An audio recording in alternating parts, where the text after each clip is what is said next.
प्रधानमंत्री का बाप का ये देश नहीं है, ये देश 140 करोड़ लोगों का देश है। नरेंद्र मोदी जी झोला अपना ले लें, लेकिन झोला ऐसे नहीं छोड़ा जाएगा। जब वो झोला लेके निकलेंगे, देश की जनता एक बड़ी श्रृंखला बनाएगी और उस श्रृंखला में खड़ा होकर का झोला को चेक करेगा। बहुत अच्छी बात कहा, सच्चाई है। बिल्कुल विदाई हो गई है, अब बिल्कुल चौखट से बाहर होने वाले हैं।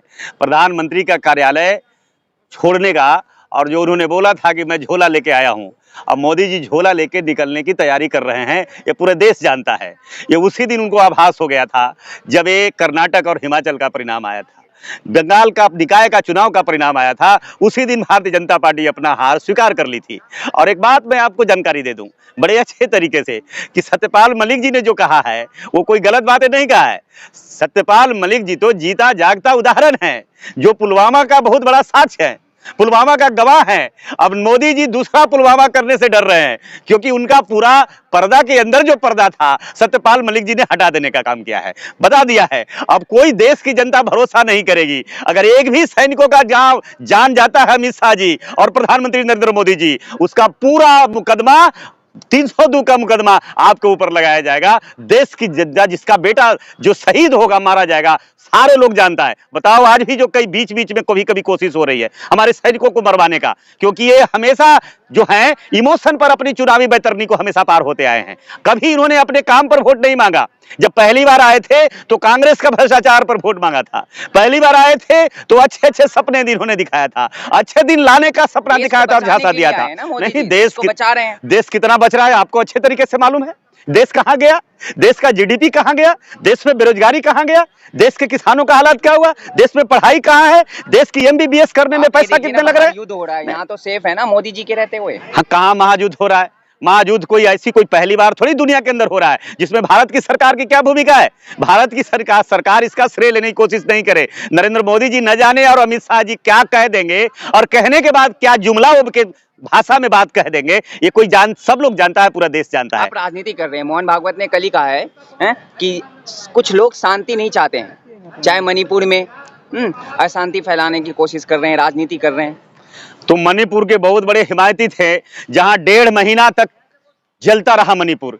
1.5 महीना बेटियां निर्वस्त्र होती रही, 1.5 महीना बेटियों के साथ बलात्कार होता रहा, और उनका नारा हुआ मिला था, देश को मिला था, बेटी पढ़ाने का, बेटी बचाने का। तो बेटियों के कितने बचाए हैं, कितना बचाने में मदद किए हैं, कितना बचाने का इनको पास चिंता है, ये तो पूरे देश को मालूम पड़ गया है। तो मोहन भागवत जी जो कह रहे हैं, अब मोहन भागवत जी भी मोदी जी को बचाने वाले नहीं है, क्यों मोहन भागवत जी भी बयान दे रहे हैं और वो लगातार वो कह रहे हैं कि हम किसी का ठेका नहीं लिया है कि एक ही व्यक्ति का, नरेंद्र मोदी को अस्थायी हम प्रधानमंत्री बनाएंगे। जब बहुत हड़कंप मचा कि चुनाव से 2024 से पहले हिंसा होगा, कोई बड़े बीजेपी के नेता को मरवा भी सकती है, अयोध्या में हमले भी हो सकते हैं। अब सत्यपाल मलिक कह रहे हैं लिख कर ले लीजिए, सबूत दे रहे हैं कि 2024 में ये ऐसा क्या आंकड़ा है उनके। मैंने कहा सत्यपाल मलिक जी जो कुछ भी कह रहे हैं, सत्यपाल मलिक जी कोई साधारण व्यक्ति नहीं है। सत्यपाल मलिक जी बहुत ही जिम्मेदार एक अच्छे समाज सेवी हैं, एक अच्छे पद पर काम करने वाले व्यक्ति हैं। और सत्यपाल मलिक जी जो कह रहे हैं, देश के हित में कह रहे हैं, समाज के हित में कह रहे हैं। उनका कहना ये इशारा अच्छा है, और डर भी पैदा हो रहा है भारतीय जनता पार्टी में कि अगर हम कोई दंगा करा दिए, भाजपा कोई भी दंगा करा दी, भाजपा कोई भी अगर सैनिकों को मरवा दी, अगर कोई भी अगर अटैक करवा दी बाहरी देशों से, तो सारा देश दुनिया जानेगा कि ये चुनावी लाभ लेने के लिए नरेंद्र मोदी जी का और अमित शाह जी की सोची समझी साजिश है। लेकिन पूरे देश की जनता तो मोदी जी पे भरोसा करती है, सुरक्षित महसूस करती है। अजय, पूरे देश की जनता अगर उन पर भरोसा करती तो कर्नाटक का परिणाम आपको सामने आया। पूरे देश की जनता उन पर भरोसा करती, हिमाचल का परिणाम आपके सामने आया, आपको बंगाल के निकाय का परिणाम सामने आया। और जानकारी मैं कह दूं, 7 राज्यों में उपचुनाव हुआ है और 7 राज्यों में 5 राज्यों में उनको जमानत नहीं बची है। यहां तक कि उत्तर प्रदेश की जो सीट है, उस सीट पर, जहां बनारस के बगल की सीट है पूर्वांचल का, जहां जमानत नहीं बची, जहां 1.25 लाख वोट से भारतीय जनता पार्टी हार गई है, ये साफ साफ इशारा है कि पूरे देश में भाजपा और आरएसएस के खिलाफ लहर तूफान चल रहा है, आंधी चल रहा है। तो क्या लगता है 2024 में? 2024 में खत्म है। 2024 में कोई लड़ाई नहीं है। नरेंद्र मोदी जी झोला अपना ले लें, लेकिन झोला ऐसे नहीं छोड़ा जाएगा। जब वो झोला लेके निकलेंगे, देश की जनता एक बड़ी श्रृंखला बनाएगी और उस श्रृंखला में खड़ा होकर का झोला को चेक करेगा, क्योंकि झोला झंडा फहराने की बात कर दिए हैं वो। लाल किला से। झंडा से उनको कहां प्रेम है? झंडा से प्रेम होता तो आप पता कर लीजिए कि लगभग 50-60 साल तक आरएसएस के कार्यालय पे कभी झंडा नहीं फहराया गया। ये बिल्कुल देश विरोधी है, ये बिल्कुल देश प्रेमी नहीं, देशद्रोही लोग हैं। ये देश से चाहने वाले लोग नहीं है। प्रधानमंत्री पे बहुत बड़ा आरोप लगा रहे हैं आप। प्रधानमंत्री का बाप का ये देश नहीं है, ये देश 140 करोड़ लोगों का देश है और देश के लोकतंत्र में हमारी उतनी ही ताकत है जितना प्रधानमंत्री की ताकत है। हमें उतनी ही अधिकार है जितना प्रधानमंत्री की अधिकार है। इसलिए मुझे कोई इसकी परवाह नहीं है। चलाना है तो चलाओ बुलडोजर। हम एक कदम रेल में और एक कदम जेल की तमन्ना हमेशा रखते हैं। लड़ेंगे और 2024 में भारतीय जनता पार्टी को सफाया करेंगे। तो किस मुद्दे पे लड़िएगा? आरोप लगा के आपके पास जो इतने बड़े पावरफुल प्रधानमंत्री के सामने कोई टिक पाएगा आपको लग रहा है 2024? देखिए, मुझे हंसी आती है जब आप लोग सवाल करते हैं। मुझे बड़ा आश्चर्य होता है, हास्यास्पद होता है कि ये चुनाव लड़ने के लिए इनके पास है क्या? इन्होंने कहा था किसानों की आय दुगना करेंगे, आप इसको पता लगाइए। इन्होंने कहा था कि देश की जीडीपी का मुकाबला करेगा अमेरिका से करेगा, आप बताइए बांग्लादेश से मुकाबला नहीं किया था, कर रहा है। इन्होंने बोला था 2 करोड़ प्रत्येक वर्ष इस देश के नौजवानों को हम रोजगार देने का काम किया करेंगे। रोजगार का क्या स्थिति है? इन्होंने रेल बेच दिया, बंदरगाह बेच दिया, इलेक्ट्रिक बेच दिया, सारे इस देश की संसाधन को अडानी अंबानी के हवाले कर दिया है और आप कह रहे हैं ये चुनाव लड़ेंगे विकास के नाम पर।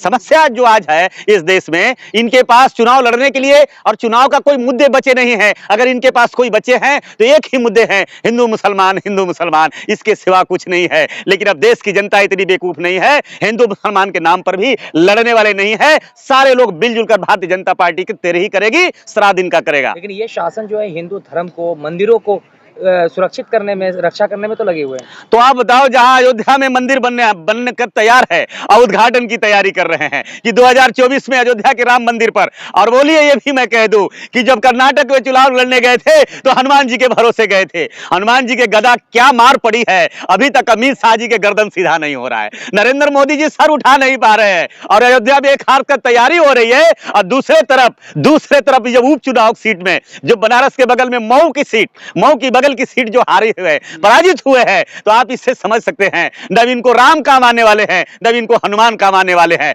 अब जो भी काम आएगा वो संविधान काम आएगा और संविधान मानने वाले लोग सजा देंगे। राम मंदिर के निर्माण से आप खुश नहीं है? नहीं, राम मंदिर कौन सा राम मंदिर? इस देश में राम की मंदिर की जरूरत नहीं है। अगर इस देश में है तो इस देश में विश्वविद्यालय की जरूरत है, इस देश में अस्पताल की जरूरत है। कहां बनाया आप बताओ ना मुझे। एक MMIT अगर बनाया, एक IIT अगर इस देश में बनाया, एक अगर एम्स इसने बनाया तो मुझे बता दो।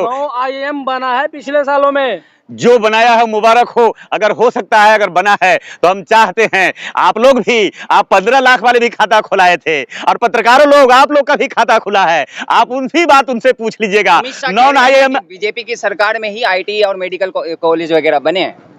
जो भी देश में बना था पूर्व की सरकार ने जो की थी उसको इन्होंने खत्म करने का काम किया और बेचने का काम किया। अगर इनके राज में, इनके सरकार में अगर कोई तरक्की किया है, अडानी अंबानी इस देश के कारपोरेट समूह तब तरक्की किया है, बाकी किसी का विकास नहीं हुआ है देश में। हिंदू होकर के राम मंदिर का विरोध कर रहे हैं। कौन हिंदू है? हम न हिंदू थे, न है, न आगे हम कभी कह सकते हैं हमारे नहीं हिंदू है। हम बिल्कुल हैं। हम हिंदू होते तो बताओ अखिलेश यादव के आवास को गंगा जल से धोया जाता?